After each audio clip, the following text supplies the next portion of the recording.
What's going on, you guys, and welcome to part 2 of my BMW M3 generations comparison. In part 1, we drove the E30 and E46, but now it's time to get into one of the newer models. This is the 2017 F80 generation M3 competition with a 6-speed manual transmission. I've only driven this car with a DCT before, so I'm very curious to see how it feels with the 6-speed. The owner mentioned the only mods he's done to this car are an active auto work mid-pipe, which gives it essentially a burble tune. You either love it or you hate it. Of course, this has the S55 straight 6 engine. It's a 3-liter twin turbocharged, makes 444 horsepower, although it's well known at this point that these engines are quite underrated from the factory. This one's finished in Yas Marina blue. I don't know if I'm pronouncing that right, but it's a very popular and loud color for the F80 generation. The car weighs a little over 3,600 pounds.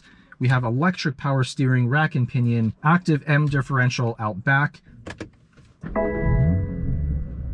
So with this car, we can adjust the engine between Efficient Sport and Sport Plus. For the suspension, Comfort Sport, Sport Plus. We'll go Sport as well. And steering, same thing, Comfort, Sport, Sport Plus. We'll go Sport. And away we go. So after driving the E30 and E46 generations, how will the F80 feel? Will it feel too digital? This is already a 7 to 8 year old car at this point, but compared to those older generations, this has so much more technology. We also have auto rev matching. Look at that, perfect.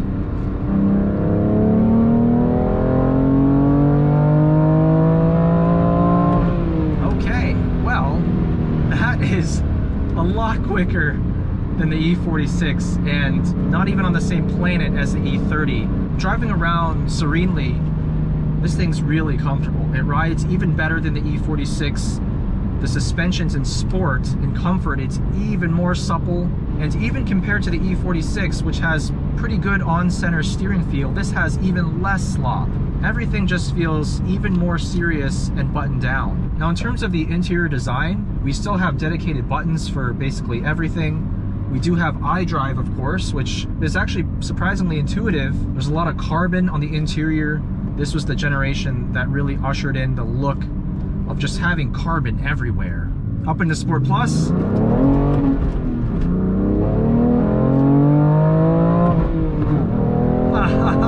Oh my God, this engine has so much top end. It revs to 7,500, so a bit lower than that E46's naturally aspirated engine. But with the twin turbos, this thing makes tremendous torque from 4,000 up. But right away, there's one glaring weakness of this car, and that's the steering. It's heavy, but it's very unnatural feeling coming from that E46.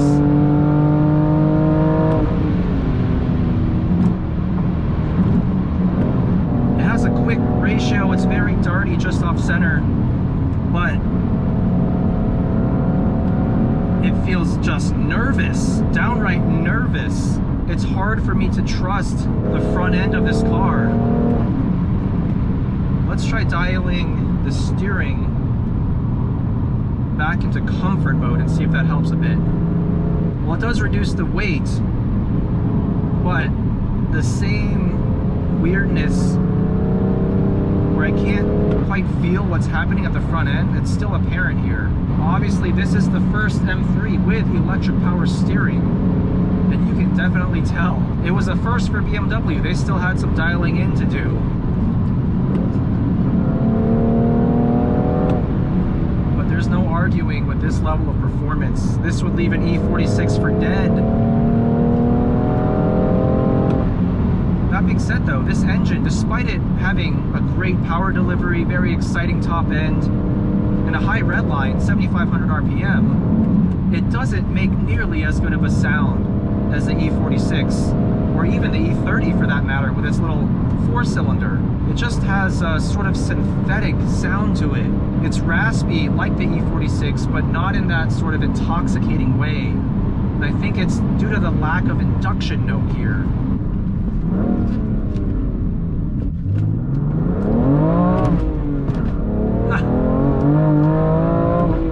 There's no arguing with this performance level though. When this car came out, it left the E90 for dead in terms of straight line performance, and that's because of those twin turbos. Despite going down in displacement, losing a couple cylinders, this engine just has so much grunt, and it makes this car the first M3 at the time that felt a little unruly, a little too spiky. When you combine that extremely torquey and peaky engine with this EPS rack that frankly has very little feedback and that nervous, darty quality to it, it means that you have to know what you're doing. You have to be ready for this car to bite you if you turn traction control off. It's not a very beginner-friendly M car.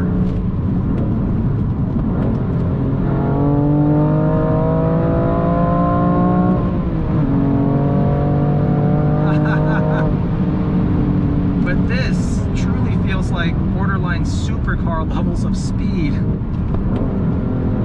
The shifter is typical BMW, but it does feel precise and easy to use compared to the E30s, and maybe on par with the E46, which granted has an aftermarket short shifter. I just can't get over this sort of nervous feeling every time I take a corner. There's two problems. The corner entry, which is due to the steering feel, and then on corner exit, it's due to that peaky power delivery. From corner entry to corner exit, the car never feels quite confidence-inspiring enough. That being said, the brakes on this car are phenomenal. Much better than the brakes on the E46 we just drove. It's a shame that we aren't able to drive these M3s in order, in chronological order of when they came out. But the interesting thing is just going forward 2 generations from E46 to F80, it makes the differences in technology and engineering so apparent. The E46 really does feel analog compared to this.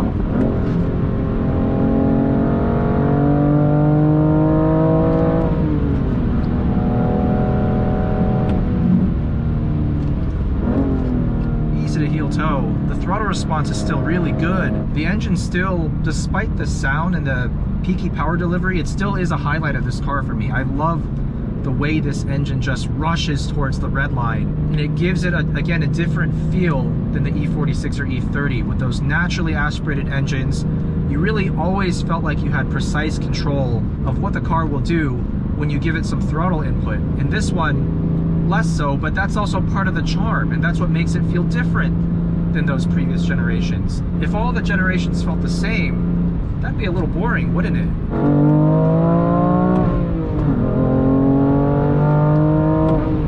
I just wish this steering wasn't so disconnected. Third gear, 3,500 RPM. Just a little bit of a delay, but once we hit 4,000, it just rockets you forward. Put the dampers here into comfort mode, engine into efficient. It's just like any other BMW. It's downright serene. Light steering, rev matched downshifts. You could easily drive this car every single day.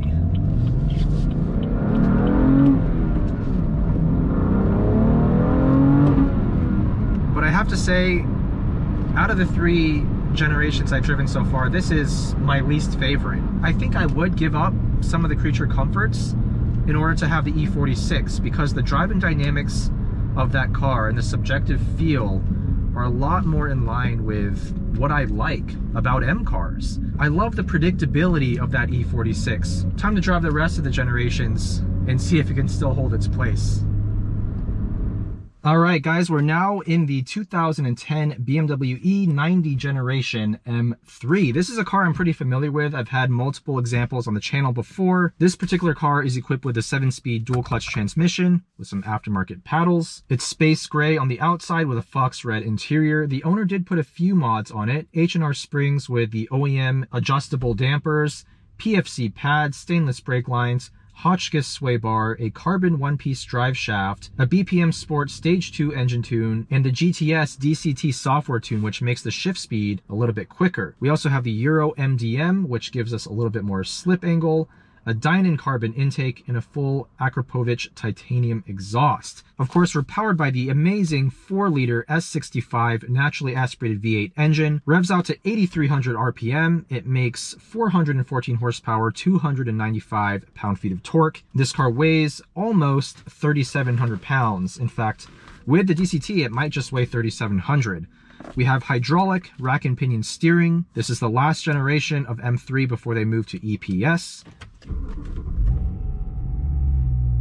We're going to press the power button to maximize the engine response. We'll put EDC in the stiffest damping setting. We'll press the M button here, which puts it into MDM mode to give us a little bit more slip angle. And then shift speed is maxed out. Now, the E90/E92 M3 has always been a car that I've really enjoyed, especially because of that engine. In my opinion, it's the most special engine ever put in an M3, and that includes the E46. It also has great steering, but the one thing that kind of held it back for me is the fact that this is a bigger, heavier car. You even sit higher up. It's at least 200 pounds heavier than the E46, and you feel that weight. Listen to this. Second gear. Is that not the most intoxicating engine sound? In my opinion, it sounds even better than the S85 V10 on which this engine is based. And that's saying something because in general, I prefer the sound of V10s over V8s. Very easy to drive, even more comfortable than the E46. And I like the interior design of this much more than the newer F80 generation. It's more timeless, it feels better built, even just the materials quality feels of a higher grade. With the F80, I think BMW build quality really did take a bit of a nosedive. I much prefer this. Third gear.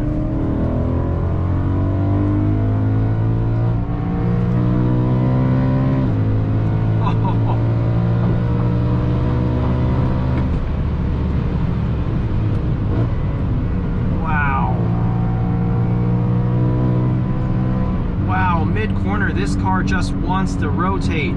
Even in the higher speed bends, this thing just wants to dance with you. Almost no slop on center, look at that. It's very much reminiscent of the E60 M5. It's interesting, isn't it? How when you go from the M3 to the M5, the generations that came out around the same time, although there is a little bit of a stagger, you get a lot of the same qualities. E60, E90 have very similar steering feel. The engines are closely related. One's a V8, one's a V10. They both rev to the moon. Don't have a whole lot of torque, but just a joy to rev out past 8 grand. But the thing that this E90 got that's far better than what was available in the E60 is this 7-speed dual clutch transmission. And with this GTS tune, it's hard to argue with the shift speed. Look at this. So aggressive on the downshift. First gear.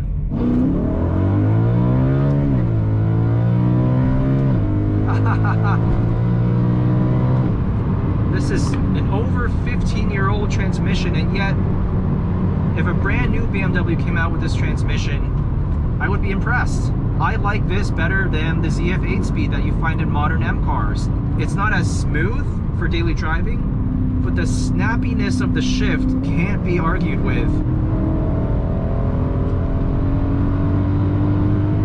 Now this engine, you really gotta wind it out. Despite being a V8, it's not a torque monster by any means.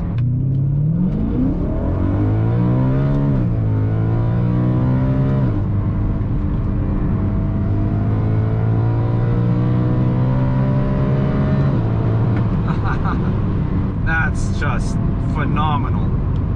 Best M3 engine ever. The F80 M3 engine, that S55, doesn't even come close in terms of theater. While it is more powerful and has a lot more torque, this is where it's at in terms of response and sound. And the chassis is excellent as well. I far prefer this over that vague feeling F80. This has much better steering feel. Even the damping feels a lot better with these EDC dampers and just some lowering springs.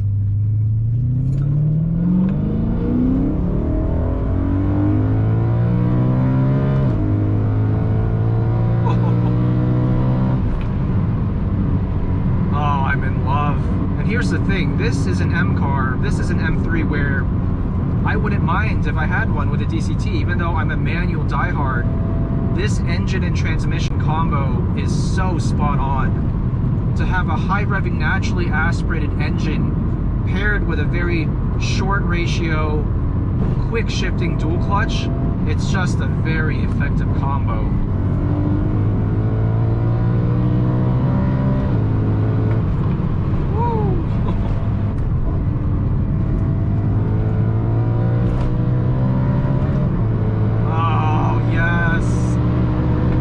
Do I prefer it over the E46? That's the question. I don't know. It's so close. It's so close.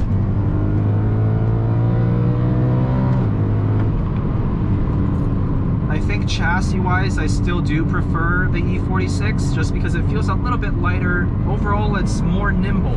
But the engine of this E90 is to die for. If I said anything earlier about the E46 engine being on par with this, scratch that. Now that I'm into E90, this engine is superior.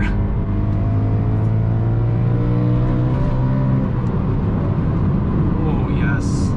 This car gives me the confidence to attack corners, but something about that E46 chassis just feels a little bit more communicative and predictable.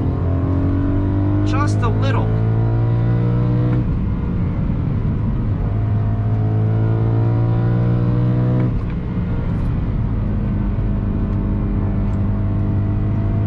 I really do like this steering though. It is better than the E46's steering by a touch. The on-center feel and the load up mid-corner, you can really just tell what the front tires are doing a little bit better. Well, with that, we do have a couple more generations to drive today. We have the E36 M3 and the G80 M3. They're quite separated in terms of age, but both cars have been very well reviewed in their time. So let's tick off boxes 5 and 6 today and come to a conclusion on which M3 is the best driver's car.